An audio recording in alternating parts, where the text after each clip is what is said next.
If you spend a lot of time wondering what that hole is in your heart, in your life, that you can't seem to fill no matter how hard you try, how long you've been trying, it's probably a spaceship. But where do you get started designing a spaceship? Well, I'll help. Why me? Well, a lot of real-life examples of rocket designers take a science-first approach. And I'm not blaming them, Lord knows NASA's probably really tyrannical about that science over there, but I'll be taking a science-last approach in order to make it more accessible to the public. Instead of reading up on my history of science or math, I'll be reading up on my history of spaceships in TV and movies.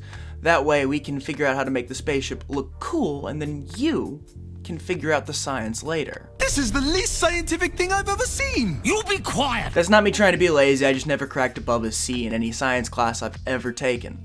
I don't know what it is about science in my brain, they just don't compute. Is computing science? Hail science! Anyways, in short, we're gonna look at some cool spaceships today.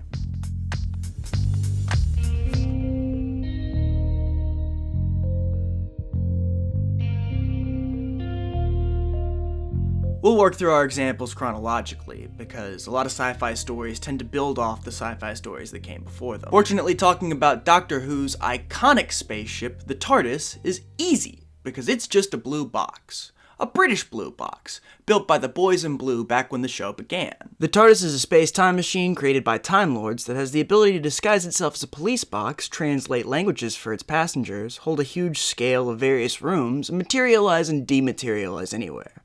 It's so high class, our protagonist has to steal it to get the series going. While it was simply a piece of street furniture at the time of the show's airing, it became this really good and iconic design because you put the blue box on an alien world or put it in the middle of ancient Egypt, and automatically you have a striking image that establishes your protagonists as time travelers. Ultimately, though, this was just a creative solution to budgetary restrictions. The show used a police box so it could keep its exterior simple and focus on the bigger on the inside console room. It's bigger inside than out. Yes.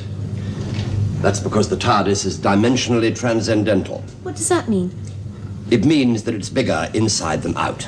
When doing research for the TARDIS, I looked at mindrobber.co.uk, which told me that a lot of what turned the concept iconic is owed to Peter Burkacki, I hope I'm pronouncing that right, who the website says created the look which perseveres to the present day, mainly crediting the large and futuristic control room with a central hexagonal console and glass column. Also the round things. Hey, look, the round things. I love the round things. What are the round things? No idea. The outside, at least at the time, is an everyday object, but the inside is this clean, futuristic, half control room, half living room with iconic little set pieces all over it and space for all the characters to walk around. It's really well put together for the show, and it makes sense that it lasted all the way through the show's original run into the 1980s. If I were to note anything down for building your spaceship, I'd note down the space and the distinctive set pieces on the TARDIS, because I think they both function really well within and outside the show. Unfortunately, if you want to make your spaceship bigger on the inside, it might come off as a ripoff. The TARDIS didn't create the concept, but it's certainly the most iconic spaceship to use it.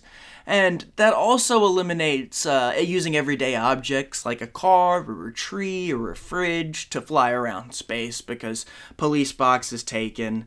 You know, you just don't want to come off as derivative when you're building your own spaceship. You need to make it your own spaceship. I improv'd that line. I don't know if it's stupid or not. I can't really tell when I'm filming. But why restrict yourself to an everyday object anyways? It was only 3 years later, in 1966, that Star Trek came out and set the standard that TV spaceships were way cooler than their real-life counterparts. Honestly, I can't put it any better than Charlie Bridgen does in his article ranking Starship's Enterprise. The original 1966 Constitution-class Enterprise always has been one of a kind, and was an incredible design back when the majority of screen spaceships were flying saucers or rockets, never both.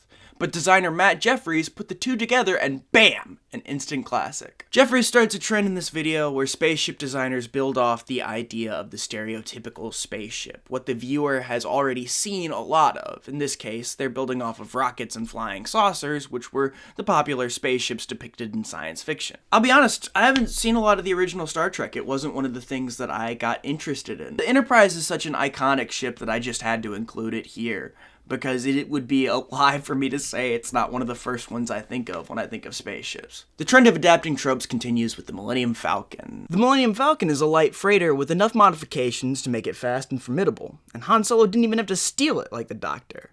He won it in a card game. I'll be honest, I'm easily dazzled, so I thought that going into the research for the Millennium Falcon, the most important thing would be the little bits and bobs all over the ship, the intricate pieces that make up the whole outer part. I was sure that was key to the design, and I was kind of right, but not in the way that I thought. I thought that the idea from the jump was the bits and that they built out from there, but that's not how it's explained. You fool! The designers for the Millennium Falcon explained that they had a completely different ship designed for Han Solo to fly around in, but they ended up having to abandon it because it looked too much like a TV show premiering at around the same time. The designers explain it a little bit on this video on the official Star Wars YouTube channel. The ship that was the Millennium Falcon completely built.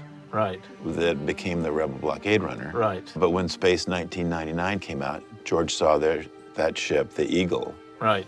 He said, it's too close to Han Solo's ship.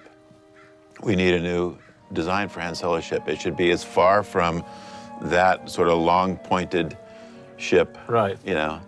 And he basically said it can be anything, just make it as different as possible. He says, I don't even care if it looks like a flying saucer. Oh, really? And that was it? I didn't want it to look like a flying saucer, so I added all these, it was a saucer shape. Right. But it had all these other things coming off of it that broke the saucer shape. The ship owes a lot of its success to the restrictions that the designers were put under. But when you put creative designers under restrictions like that, just like with the TARDIS, you end up with something iconic as a result. Well, I guess if they're working at it, they're putting energy into it. I don't think you can just put a creative person under a lot of restrictions. They'll give you good work because they were restricted to do that. It kind of has to be in like a, oh shit, we want to make this good, so we're gonna produce as good as we can. The Falcon and a lot of the other hero ships in Star Wars differ from Star Trek or the interior of the TARDIS is that nobody's mom has seen them in years. What a piece of junk! George Lucas was going for a used universe design, so he wanted all his ships and gadgets and things in the universe to look like they had age on them and they had been used for a while. The used universe is my favorite aesthetic in sci-fi, although I'll admit that's because it's the only aesthetic I think I could properly replicate with how I keep most of my things. I thought it'd be cleaner. Cleaner? The used universe aesthetic inspires a lot more than me, though, lending itself heavily to the next ship we're talking about, the Planet Express ship from Futurama. Planet Express ship? Is that you?